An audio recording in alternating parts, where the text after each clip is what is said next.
Bem-vindo ao canal Informação Cristã.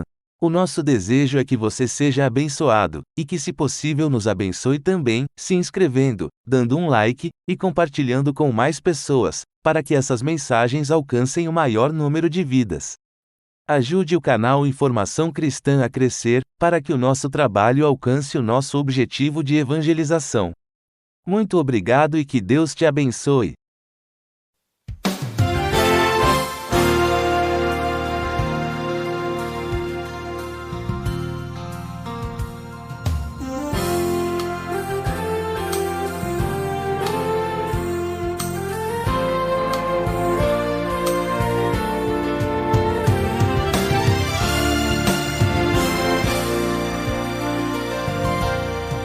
Vivemos em uma sociedade profundamente influenciada pelo pós-modernismo.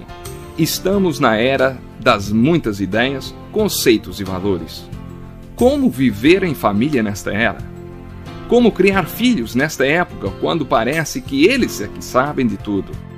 O Encontro com a Palavra está apresentando a série Família. Vamos ao programa de hoje com o pastor Edson Bruno.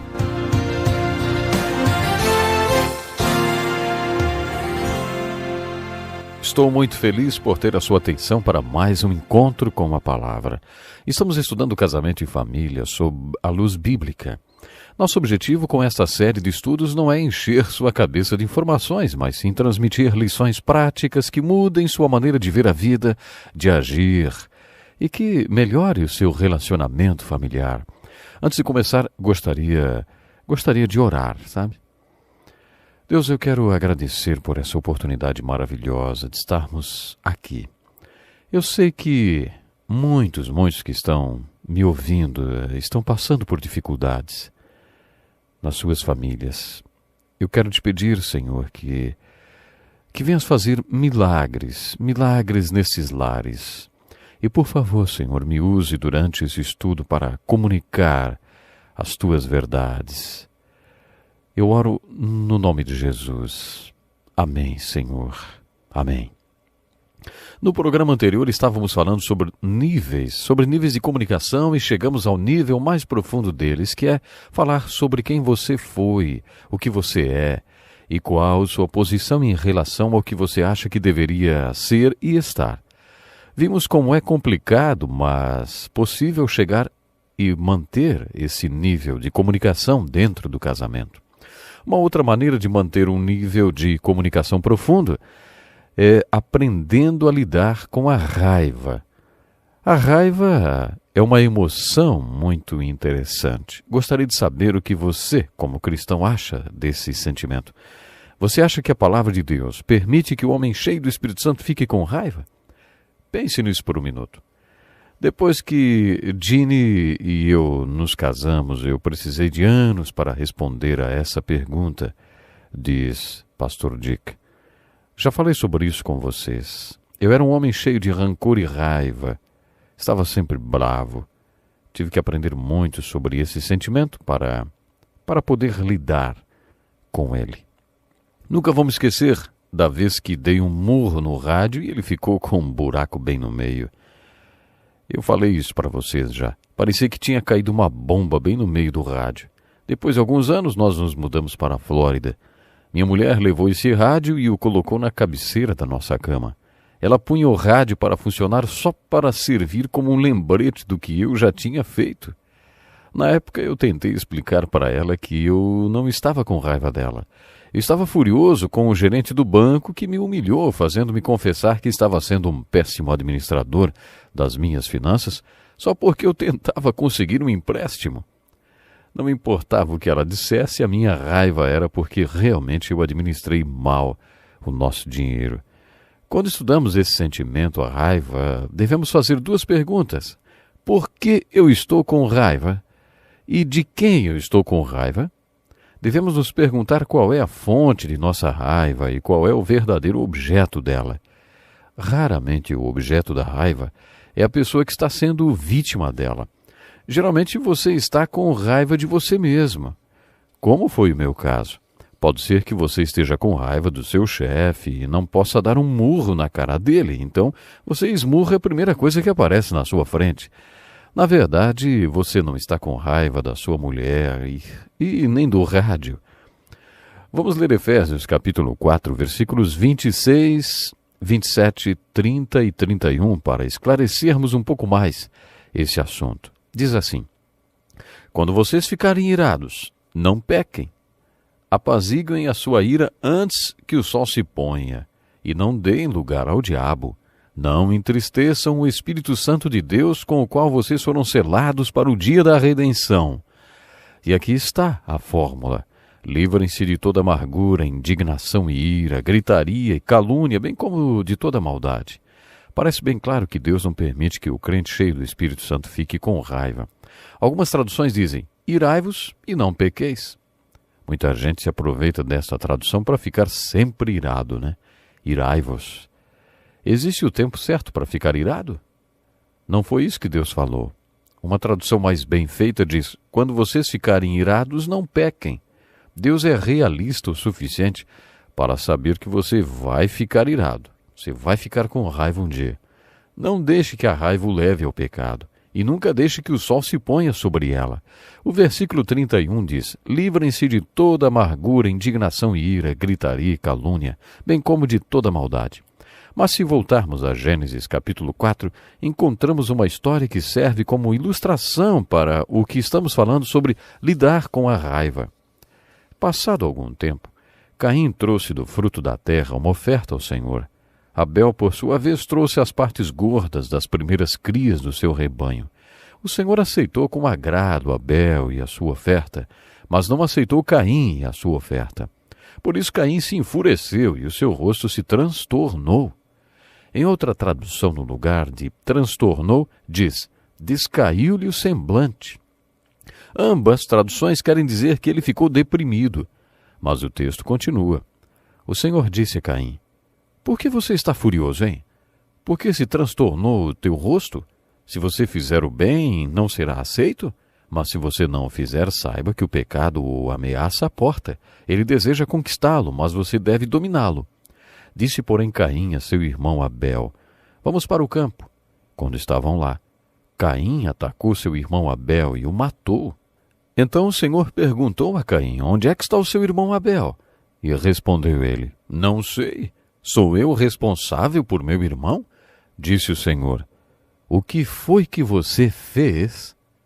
Encontramos um ensinamento importante sobre raiva e ira neste texto. Temos dois homens, o Senhor aceito e o Senhor rejeitado. Os dois levaram ofertas para Deus. Na verdade, a ideia disso foi de Caim. Só que Deus se agradou de Abel e de sua oferta, mas não gostou de Caim e de sua oferta. Agora, francamente, eu não acredito no que dizem sobre a razão de Deus não aceitar a oferta de Caim.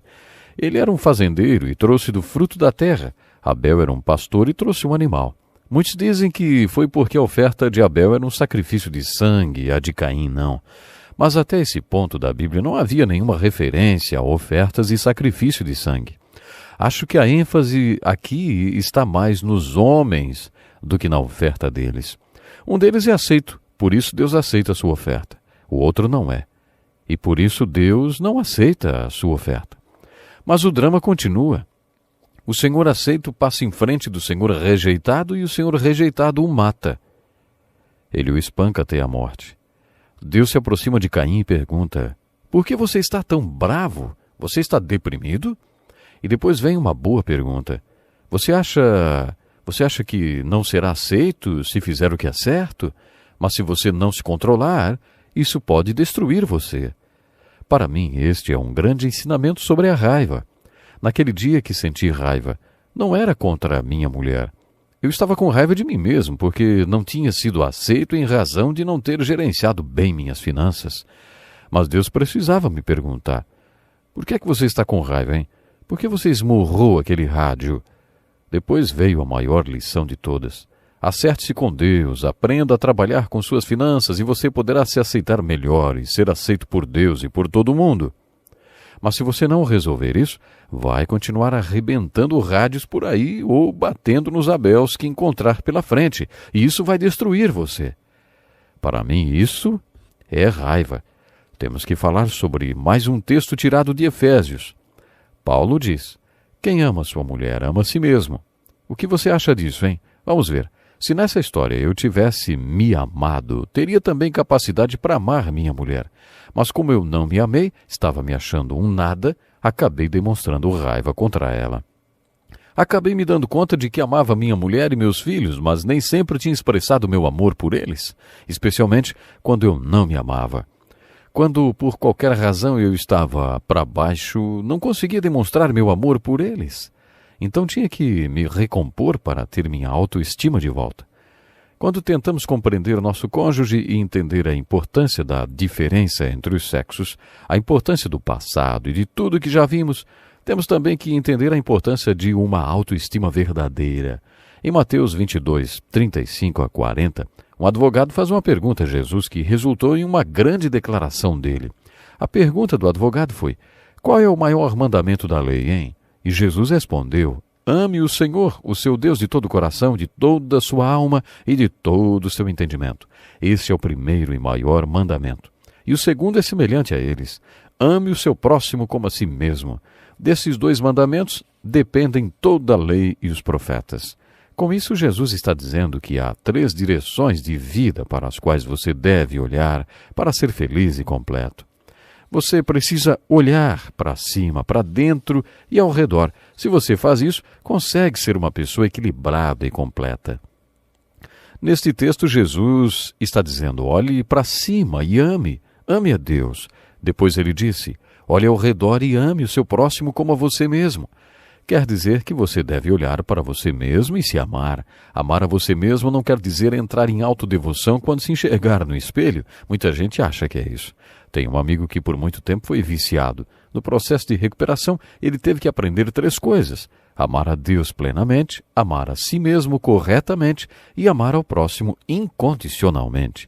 Quando meu amigo aprendeu isso, ele encontrou seu equilíbrio e há 10 anos está curado. Quando Paulo fala para o homem amar sua mulher como a si mesmo, está dizendo que se você não olhar para dentro e não se amar, se você até se odiar a ponto de ter raiva de si mesmo e entrar em um processo de autodestruição, você não vai conseguir se entender com ninguém. Eu gostaria de concluir dizendo que, se você está vivendo com alguém e quer entender essa pessoa, não poderá separar a comunicação da compreensão, porque a comunicação é a ferramenta que mantém a unidade e a compreensão é o crescimento dessa unidade. Se você olhar para cima e se comunicar com Deus, os dois, marido e mulher, terão a chance de ter, além da comunicação entre vocês em um nível horizontal, também o potencial de compreender um ao outro. Encare a seguinte verdade: eu não me entendo e não entendo minha mulher. Acho que sem a ajuda de Deus ela não vai me entender nunca, porque eu nem me entendo. Davi demonstrou muita sabedoria quando se uniu a Jeremias. Jeremias disse: o coração é mais enganoso que qualquer outra coisa e sua doença é incurável. Quem é capaz de compreendê-lo? E no versículo seguinte nós lemos: eu sou o Senhor que sonda o coração e examina a mente. Com isso devemos olhar para cima como Davi fez. Ele disse: sonda-me, ó Deus, e conhece o meu coração. Prova-me e conhece minhas inquietações. Vamos ficando por aqui hoje. Até o nosso próximo programa, não perca. Que lição importantíssima. Obrigado, Pastor Edson Bruno. Prezado ouvinte, coloque em prática o que você ouviu aqui. Sem dúvida, sua vida será grandemente abençoada. Este é um estudo escrito pelo Dr. Dick Woodward, na voz do Pastor Edson Bruno. Escreva-nos e solicite o material. Nosso endereço é Encontro com a Palavra, Caixa Postal 2011, CEP 89201-970, Joinville, Santa Catarina. Até o nosso próximo Encontro com a Palavra.